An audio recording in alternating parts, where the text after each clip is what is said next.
July's been a rough month, but on the journey to 10,000, especially a Detroit journey on the way to 10,000, you gotta expect some potholes. On this next episode of Boxing and Bullish, check it out.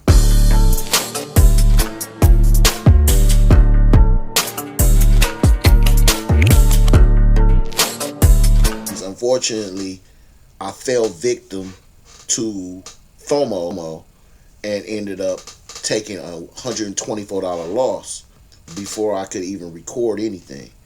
So this is the second trade that you're going to see, and it's pretty much you're going to be catching it in the very beginning in progress. So check it out. Just entered a trade. So currently I'm in a trade. I just put in my stop loss, so I'm not going to worry about it. We are currently moving into profit. Yeah, I lost $124. It brought my account down to $3,300. And currently, this is where we're at. Going to go ahead and hold this trade for a while, and I'll be right back. Currently, on the 5, we are moving and grooving.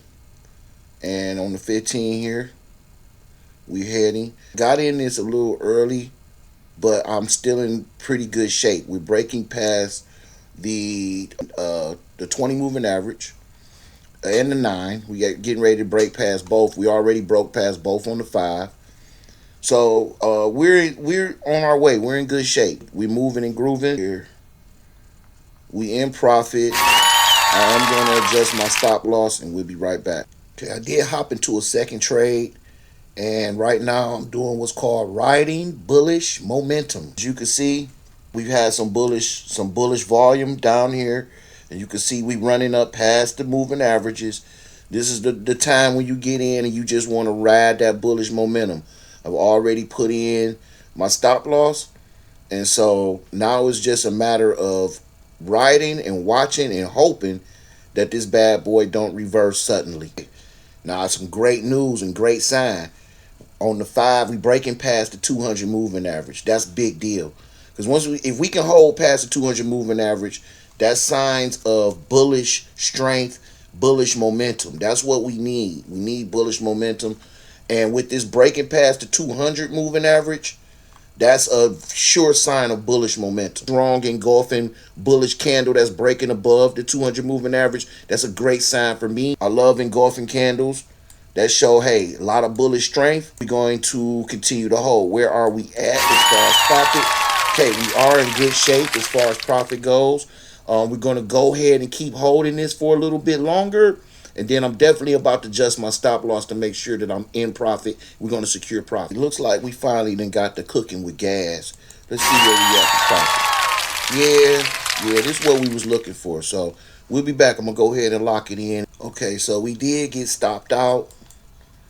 But we got stopped out at a profit of 166 for the day.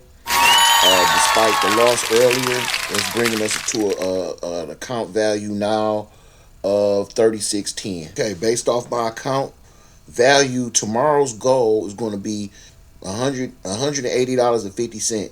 That's tomorrow's goal. As always, after I do my trade, I'm going to give my 3 lessons for the day.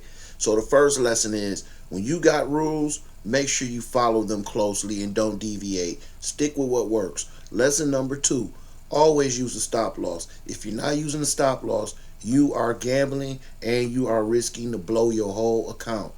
And then rule number 3, use the indicators properly. Use the moving averages the way they're supposed to be used. Don't rely on them. They're entry tools, but you have to make sure you do your confirmation before you actually enter a trade. That's my 3 lessons. Thank you for tuning in to another episode of Boxing and Bullish. I am your host, Dev the Smoke. Remember, if you like this content, subscribe, like, comment, share. Stay focused, stay disciplined, stay bullish. Peace.